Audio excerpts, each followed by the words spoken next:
Hello dear students, आज हम बात करेंगे रोटेशन रिफ्लेक्शन एक्सिस की। ये हमारे पास में फोर्थ सिमेट्री एलिमेंट है। इससे पहले हमने plane of symmetry, axis of symmetry और सेंटर ऑफ सिमेट्री के बारे में बात की थी। अब इसके बारे में बात करेंगे, ठीक है। ये बहुत ही इम्पोर्टेंट है और इसको हम समझने की कोशिश करेंगे। मैं आपको ये बताऊं, इसको हम दूसरा नाम कहते हैं, दूसरे नाम से पुकारते हैं। वो नाम है इसका इम्प्रॉपर एक्सिस ऑफ सिमेट्री। और इसके नाम से ही पता चल जाता है कि हम इसमें पहले रोटेशन करते हैं, उसके बाद में रिफ्लेक्शन। यानी पहला जो इसमें ऑपरेशन, ये जो ऑपरेशन है ये दो पार्ट्स में होता है। दो पार्ट है इसकी। पहले रोटेशन सपोज इस एक्सिस पे हमने रोटेशन की, यहाँ पे रोटेशन किया मॉलिक्यूल को इस एक्सिस पे। उसके बाद में हम करते हैं रिफ्लेक्शन। लेकिन याद रखना, रोटेशन के बाद में जो रिफ्लेक्शन होता है वो ऐसे होता है, परपेंडिकुलर। यानी अगर आपने इस एक्सिस पे रोटेशन की, ये वाली जो एक्सिस है इस पे आपने रोटेशन की, तो आप जो रिफ्लेक्शन करेंगे वो इसके बिल्कुल परपेंडिकुलर करेंगे। यानी आप ऐसे इस पे रोटेशन करेंगे और उसके बाद में इस पे करेंगे रिफ्लेक्शन दूसरे पार्ट में। तो दो पार्ट्स में ये डिवाइड है। अब मैं सबसे सिंपल मॉलिक्यूल आपको बताऊं जिसके ऊपर हम ये ऑपरेशन पहले करेंगे, उसके बाद में एक थोड़ा सा बड़ा मॉलिक्यूल ले लेंगे। तो 2 या 3 मॉलिक्यूल्स पे हमें पूरा समझ सकते हैं, ठीक है। एक मॉलिक्यूल है मीथेन, CH4। ये आप सबको मालूम है ना, बहुत ही सिंपल मॉलिक्यूल है, सिंपलेस्ट ऑर्गेनिक मॉलिक्यूल बोल सकता हूँ मैं इसको। और इसका अगर आप स्ट्रक्चर बनाना चाहेंगे, 3D स्ट्रक्चर, यानी 2 डायमेंशंस में अगर आप 3D स्ट्रक्चर बनाएंगे तो आप कैसे बनाएंगे? आप लिखेंगे कार्बन, ठीक है। एक बॉन्ड मान लो ये है, दूसरा बॉन्ड ये है, ये भी हाइड्रोजन है, ये भी हाइड्रोजन है, राइट। ये तो इन प्लेन है ये दो, और इनके बीच में जो एंगल है वो है 109.5 का। और इसके बाद में ये बॉन्ड एक मैं ऐसे बनाऊंगा। This bond shows that it is coming towards up, यानी अबोव द प्लेन बॉन्ड है। और एक बॉन्ड है, इसको बनाऊंगा ऐसे डॉटेड लाइन से। तो ये जो बॉन्ड है ये मुझे शो कर रहा है कि ये हाइड्रोजन इस पेपर के पीछे जा रहा है, राइट। चलो ठीक है। अब दूसरी बात जो मैं इसके बारे में बताना चाहता हूँ, मुझे कैसे पता चलेगा कि हमने इसमें चेंज लाई, हमने इस पर ऑपरेशन किया? क्योंकि ये चारों तरफ से सेम है, एक जैसा है ना, चारों तरफ से हाइड्रोजन है। हम इसको टैग करेंगे 1 2 3 4। ये 1 2 3 4 जो मैंने लिखा इसमें, या मैं थोड़ा सा बड़ा लिख दूंगा, ये 1, ये 2, ये 3, ये 4। ये जो टैग मैंने किया, it does not represent number of hydrogens. ये सिर्फ इसको मतलब ये दिखा रहा है कि ये 4 जो हाइड्रोजन्स हैं ये एक जैसे नहीं है, ये डिफरेंट है, अलग अलग है, ठीक। उसके बाद में इसके ऊपर मैं पहला ऑपरेशन करूँगा, यानी पहला हाफ। पहला क्या करना है हमें करना है इसमें रोटेशन। चलो मैं रोटेशन करता हूँ इस एक्सिस पे, रोटेशन समझ में आया ना। रोटेशन जब करेंगे तो ऐसे घुमाएंगे हम, और ये मैं करूँगा 90 डिग्री रोटेशन, 90 डिग्री रोटेशन। यानी ऐसे है तो इसको थोड़ा सा ऐसे पलट दूंगा। तो होगा क्या, अगर मैं इसको 90 डिग्री पे घुमाऊं तो जो हाइड्रोजन हमारी तरफ आ रहे हैं वो हमसे दूर जाएंगे, यानी प्लेन में जाएंगे। और जो प्लेन में है, या मैं ऐसा बोलूँगा, जो हाइड्रोजन प्लेन में है वो प्लेन से बाहर जाएंगे, और जो प्लेन से बाहर है वो प्लेन के अंदर आ जाएंगे। इसको आप घर पे ट्राई भी कर सकते हैं, ठीक है। तो होगा क्या, देखो इस रोटेशन से क्या होगा। इस रोटेशन से ये कार्बन अपनी जगह, ठीक है। अब ये जो हाइड्रोजन है ये इसको मैंने ऐसे रोटेट किया, ये ऊपर आ जाएगा H1। तो H1 आ गया ऊपर, राइट। और H2 जो है, H2 ये पीछे जाएगा, क्योंकि ये पहले ऐसे था, हमने इसको ऐसे पलट दिया 90 डिग्री, राइट। ये जाएगा पीछे, ये दूसरा हाइड्रोजन है। अब जो पीछे था पहले, ये देखो ये दोनों जो ना ये पीछे थे, ऐसे थे, एक ऊपर एक नीचे, जब मैं 90 घुमाऊंगा ऐसे तो ये ऐसे हो जाएंगे, यानी प्लेन में आ जाएंगे, राइट, ये आ जाएंगे प्लेन में, बिल्कुल प्लेन में 90 डिग्री घुमाने के बाद में। देखो ये इसको कैसे करूँगा मैं, ये जो है ना ये वाला, मैं एक हाइड्रोजन लिखूँगा ऐसे, दूसरा लिखूँगा मैं ऐसे। मेरी तरफ ध्यान से देखना, ये जो है H4 हमारी तरफ था। जब मैं इसको पलट दूंगा 90 डिग्री तो ये प्लेन में चला जाएगा और ऊपर की तरफ जाएगा। H3 पीछे था, ये वाला, ये मान लो H3 है, ये पीछे था, ये पलटने के बाद में हमारी तरफ आएगा। तो इतना आपको ध्यान में रखना है, ठीक है। ये भी H, ये भी H, लेकिन इस वाले को लिखूंगा मैं, ये है H4 और ये है H3, और ये जो है ये वाला H1, ये H2, इसमें आपको मालूम है, ठीक है। ये हो गया। अब इसके बाद में ये तो था ये मतलब रोटेशन, उसके बाद मुझे क्या करना, उसके बाद मुझे करना है इसमें रिफ्लेक्शन। क्या करना है? रिफ्लेक्शन, मगर परपेंडिकुलर रिफ्लेक्शन, यानी इस रोटेशन पे मैंने इसको घुमाया, सॉरी इस एक्सिस पे घुमाया। अब मैं जो प्लेन डालूंगा इसके ऊपर वो ऐसे होना चाहिए, ऐसा रिफ्लेक्शन प्लेन, यानी बिल्कुल परपेंडिकुलर। ये है इसका परपेंडिकुलर, क्या है ये अगर एक्सिस है तो ये प्लेन है, राइट, समझ में आया। अब अगर यहाँ पे मैं प्लेन डालता हूँ तो इसका रिफ्लेक्शन इधर दिखेगा, इसका रिफ्लेक्शन इधर दिखेगा।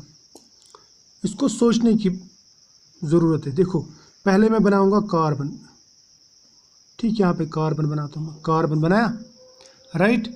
अब इसका रिफ्लेक्शन आपको इधर बनाना है, तो इसका रिफ्लेक्शन इधर बनेगा तो ऐसा बनेगा, राइट, ये है H। इसका रिफ्लेक्शन इस साइड में बनाएंगे, है ना, मिरर में जैसे आता है, इसका रिफ्लेक्शन आपको इधर आएगा। मेरी तरफ मेरी बात गौर से सुनना जो मैं कहना चाहता हूँ।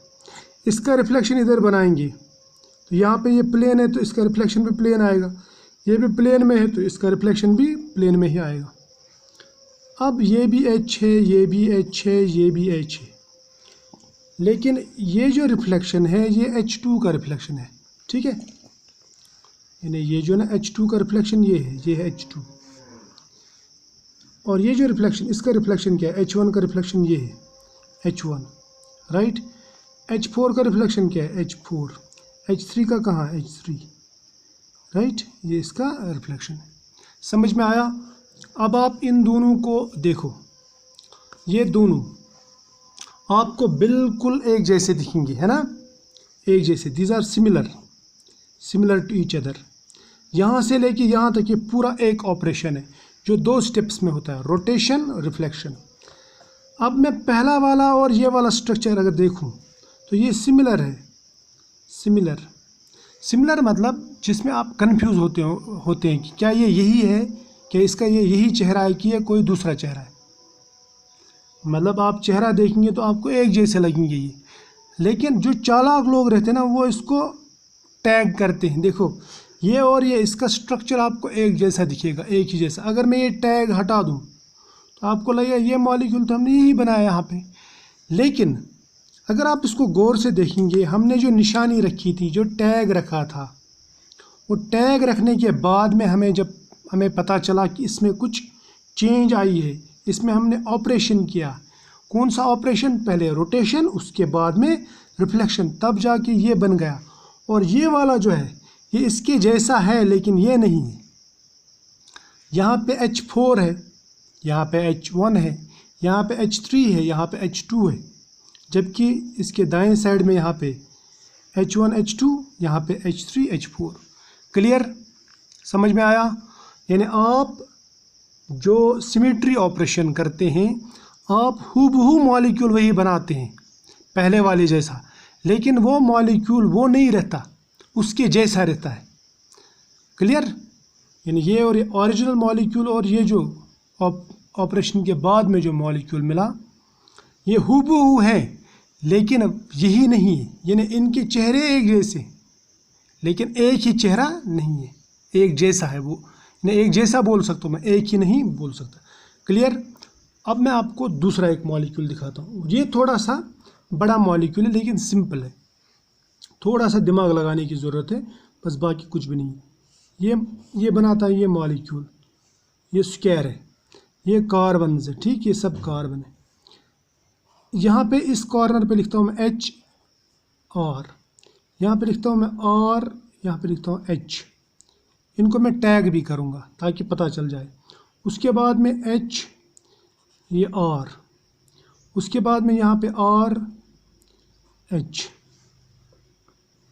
ठीक है, यहाँ तक तो क्लियर है, शाबाश। अब इसको करेंगे टैग। टैग क्या करेंगे, इसको लिखूँगा मैं 1, ये है 2, ये है 3 और ये है 4। इनको गौर से देखना, ये जो आर है ना, इनको मैंने टैग करके रखा। हाइड्रोजन आप समझ लेना कि आर के 2 के साथ में जो हाइड्रोजन है वो H2 है, यानी H2 मतलब दूसरा हाइड्रोजन, 2 हाइड्रोजन नहीं। अब इसमें करेंगे हम ऑपरेशन। पहले क्या करेंगे, पहले करेंगे रोटेशन। यहाँ पे भी मैं 90 डिग्री का करूँगा। ऐसा ज़रूरी नहीं है कि आप हर बार 90 डिग्री करो, आप एंगल जिस हिसाब से मॉलिक्यूल होगा उसी हिसाब से ऑपरेशन करेंगे, ताकि मतलब आपको लगे कि इसके जैसा दूसरा बन गया मॉलिक्यूल। मैं बताऊंगा कैसे। देखो ये पॉइंट पकड़ लो आप, इस पॉइंट के ऊपर मैं डालूंगा एक्सिस, राइट, और उसको घुमाऊंगा 90 डिग्री। क्लियर? 90 डिग्री का मतलब क्या है, 90 डिग्री का मतलब आप इतना एंगल चेंज करें, यानी ये इधर आएगा, ये इधर आएगा, ये इधर जाएगा। ये मैं दिखाऊंगा क्या होगा। आपको यही मॉलिक्यूल नज़र आएगा। इसको मैं थोड़ा छोटा बनाता हूँ, छोटा समझ लेंगे आप कि यही है, ये है, ये कॉर्नर है, ये कॉर्नर है, ये कॉर्नर है। देखो ये 90 के बाद में इधर आएगा, ये कॉर्नर इधर जाएगा, ये कॉर्नर इधर जाएगा, राइट। इसका मतलब ये जो आर है ये इधर आएगा, ये आर कौन सा आर है, R2 है, ठीक। और ये जो H है ये इस R की जगह आएगा, ये H, और ये R इसकी जगह जाएगा, ये है R, और ये H इसकी जगह आएगा, ये है H, ठीक। जिसके अब यहाँ पे देखो, एक तरफ R है तो दूसरी तरफ H, एक तरफ H है तो दूसरी तरफ R, एक तरफ R दूसरी तरफ H, एक तरफ H दूसरी तरफ R, यहाँ पे H। समझ में आया? शाबाश। लेकिन आपको याद रखना है कि ये जो दूसरा R है ये अब इधर नहीं इधर आ गया, ये दूसरा R है, ठीक। अब चौथा R इधर नहीं इधर चला गया, ये चौथा R है, ठीक है। अब R3 पहले इधर था, ये इधर चला जाएगा, ये R3 है। R1 इधर था तो ये इधर आएगा 90 के बाद में, R1, राइट। समझ में आया? ये था इसका एक्सिस, ये रोटेशनल एक्सिस जिसके ऊपर हमने इसको रोटेट किया। अब क्या करेंगे, अब इसके ऊपर प्लेन डालेंगे। प्लेन मतलब ये जो एक्सिस है ना, इसके बिल्कुल परपेंडिकुलर। मैं इसको ऐसे बनाऊंगा ताकि कन्फ्यूजन ना हो जाए, सॉरी, इसको मैं ऐसे बनाऊंगा। आप इसको ऐसे रिफ्लेक्ट करो, यानी इसके प्लेन में डालो आप। ऊपर के जो है ना वो नीचे दिखेंगे आपको, नीचे वाले आपको ऊपर नज़र आएंगे रिफ्लेक्शन के बाद में। ये रिफ्लेक्ट करता हूँ मैं इसको, रिफ्लेक्शन मगर क्या, परपेंडिकुलर रिफ्लेक्शन, राइट। ये मॉलिक्यूल में थोड़ा इधर बनाता हूँ क्योंकि यहाँ पे जगह है। देखो मेरे भाई, ये गौर से देखना मैं क्या बनाने जा रहा हूँ। इसको आप ऐसे ही बनाओ, ये एक्चुअली चकोर है, ये आपको समझाने के लिए मैं ऐसा बना रहा हूँ, ठीक है। अब देखो पहले हम बनाएंगे ये, इसमें जो ये 4 लाइनें हैं, बन गया। अब इसका अगर आप रिफ्लेक्शन देखेंगे R1 का रिफ्लेक्शन आपको नीचे दिखेगा क्योंकि आपने रोटेट ऐसे किया, ऐसे आपने रोटेट किया। अब रिफ्लेक्शन ऐसे होगा, समझ में आया ना। यानी R ऊपर था, इसका रिफ्लेक्शन आपको R1 का नीचे दिखेगा। हाइड्रोजन का रिफ्लेक्शन आपको यहाँ दिखेगा, इस कॉर्नर की बात बोल रहा हूँ मैं। अब इस कॉर्नर पे आ जाओ, ये R नीचे था, यहाँ पे आपको ऊपर दिखेगा ये हाइड्रोजन रिफ्लेक्शन के बाद, ठीक। रिफ्लेक्शन यानी मिरर इमेज इसका, इसी तरह से आपको ये H नीचे दिख रहा था, यहाँ पे ऊपर दिखेगा, यहाँ पे R ऊपर था तो ये R नीचे आएगा, यहाँ पे R नीचे तो ये R ऊपर, H ऊपर तो यहाँ पे H नीचे, यानी ऊपर के नीचे, नीचे के ऊपर हो जाएंगे। अब इनको टैग करेंगे।